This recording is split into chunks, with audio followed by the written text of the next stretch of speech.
Now this is definitely not comparing apples with apples, not even comparing apples with any fruits. It's comparing apples with a rocket ship that has blasted Newton himself off the face of this earth. It's an unfair comparison, it's absurd, but it might just give you an insight into a completely new way of thinking about money. And this is the true purpose of this video. Hi, my name is Hugo. I'm a study performance coach, a doctor and ex-pharmacist based in New Zealand. When I don't talk about study tips, I share real life skills that school have forgotten to teach us that can help us lead better and more fulfilled lives. Now in this video, I'm going to compare how much I earn per hour as a doctor versus how much I earn per hour with property investing. Now let's dive right into this. In 2017, it was my third year of the 4 years completing my postgraduate Doctor of Medicine MD degree. This was basically when we invested time in our knowledge and basically most of the time working at hospital full-time, observing and learning the ropes to become a junior doctor. As I am a New Zealand citizen, I qualify for this Commonwealth supported place, studying in Australia, which brought the annual university fee from $70,000 to $10,000 per year.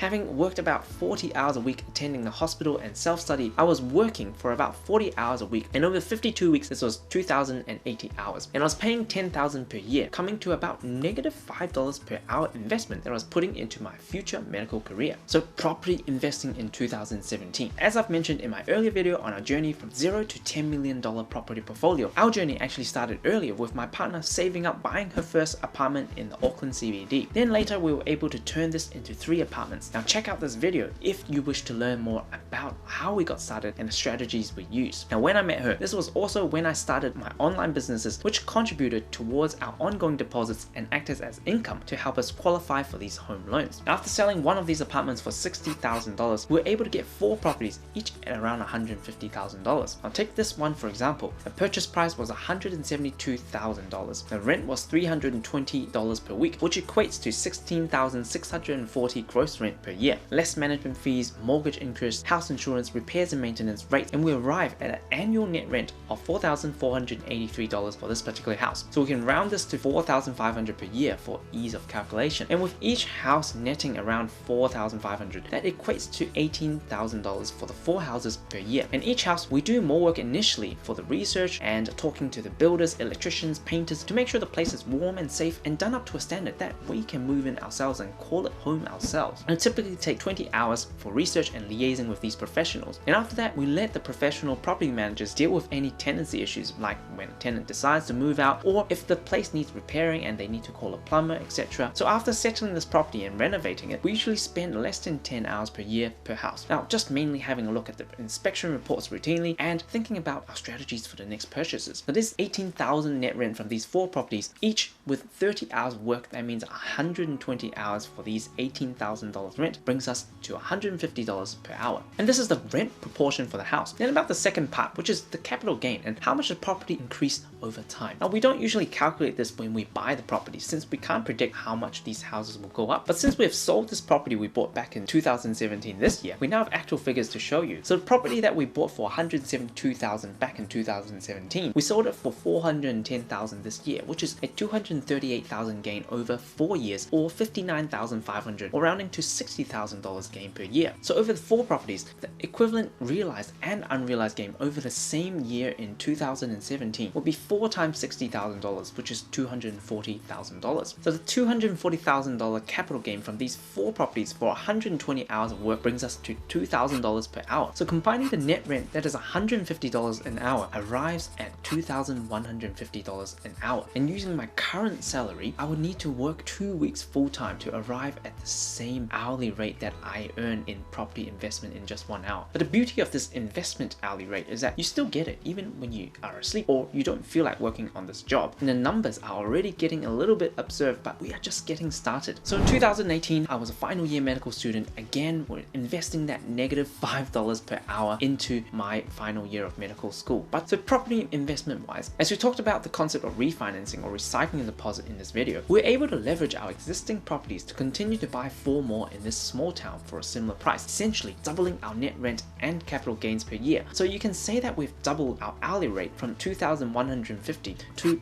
$4,300 per hour, and all of the net rent and profits then used as deposit and capital, so we can actually buy a few of these small houses each year to continue to grow our semi-passive income. So in 2019, as a first-year junior doctor, when I completed my postgraduate degree in medicine in 2018, I decided to stay in Australia for 1 more year before coming back to New Zealand. As you can see, this is one of my first paychecks that I've received as a doctor. So from my payslip, you can see that my full-time salary as a first-year junior doctor is 78,479 Australian dollars. Now these are calculated as 80 hours per fortnight or 40 hours per week, coming to $37.60 hourly rate pre-tax. What this doesn't account for is the extra unpaid overtime hours that we put in regularly. Now back in March when I received this payslip, I was working in the renal or kidney department, and this was where we were understaffed like many other departments. And with the patients, they were very sick and they have many other medical conditions. Now this is where, as a responsible junior doctor, we actually have to come in very early to get to know all the new patients that came in overnight, and also stay behind very late because there is a lot of clerical and clinical tasks that we need to complete for our patients. We're scheduled on paper, come in at work at 8 and then leave at 4 p.m. But in actual fact, we come in 7 a.m. each morning to read over the admission notes, follow on any events that happened overnight, and get ready to present all of this to our consultant when they start their morning rounds at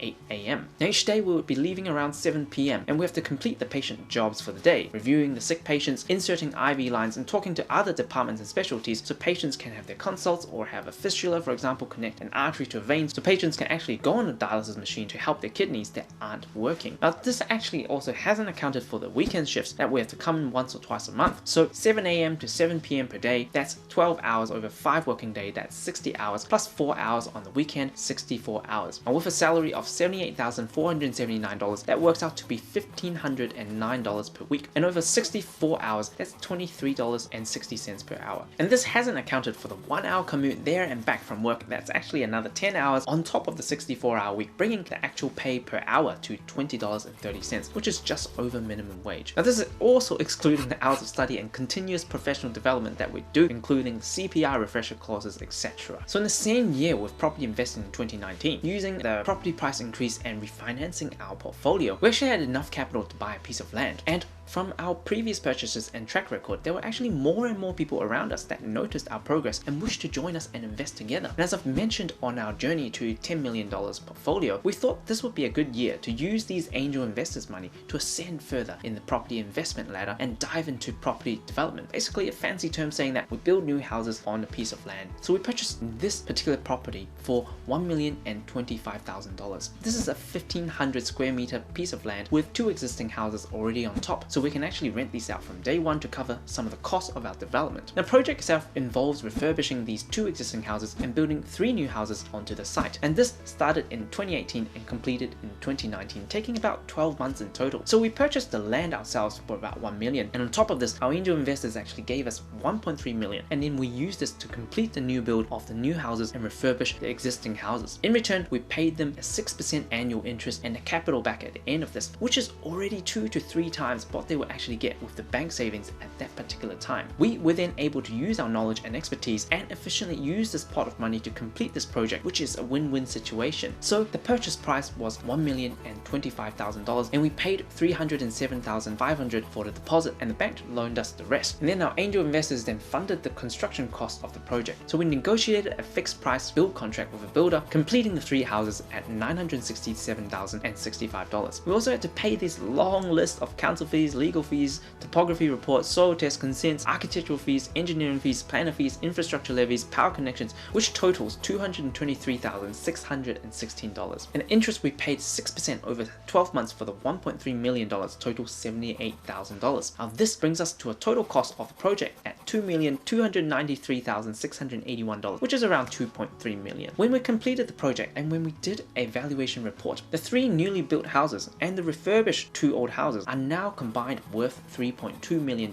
So that's the project net profit of $900,000. So for this project, we'll put in about 5 hours of work each week over the course of the year to liaise with a planner, builder, and other professionals that helped us complete this project. Now this works out to be about 260 hours of work in this year. With a net profit of $900,000, this works out to be $4,178 per hour for this project. The project alone, excluding the small houses tactic or buy and hold strategy that we just talked about in the last few years, we continue to accumulate over these years. And now in 2019, it will be well over $10,000 per hour with the houses we accumulated at this point. Now this $900,000 net profit then was reinvested in 2020 into our next projects and small houses to continue the snowball effect. And fast forward to this year, which is 2021, as a third-year junior doctor. Now, as you can see with my payslip recently, my salary was quoted at $103,490. Now here they say that I'm earning $49.60 per hour, but let me break down the math for you. Now to get to $49.60 per hour on paper, they calculated this based on 40 hours per week, but in reality, to earn this quoted amount, we were actually working on average about 55 hours per week that was officially scheduled, with 10 hours per week unpaid early preparation and overtime, plus 2 hours per day commute, bringing my actual work hours to about 75 hours per week. So $103,490 divided by 52 weeks in a year, 75 hours per week, which brings us to $26.50 per hour before tax and excluding all the extra study and research we have to do on top of this. So if you're considering medicine as a career, I hope you're starting to see that this isn't all about the money, and you really need to be enjoying what you're doing for this to be worthwhile. Otherwise, arguably, you could be working as a plumber or electrician and you could be earning more per hour than doctors. So property investing in 2021. Our strategy continues on this year. Continue the same buy and hold strategy with these small houses that yields strong cash flow. And now we're also looking at larger cities from around New Zealand, and also looking at investing in UK at the moment to diversify our geographic risk. Now we also have purchased another piece of land this year as our development project for the year, and we're super excited about this project for some special reason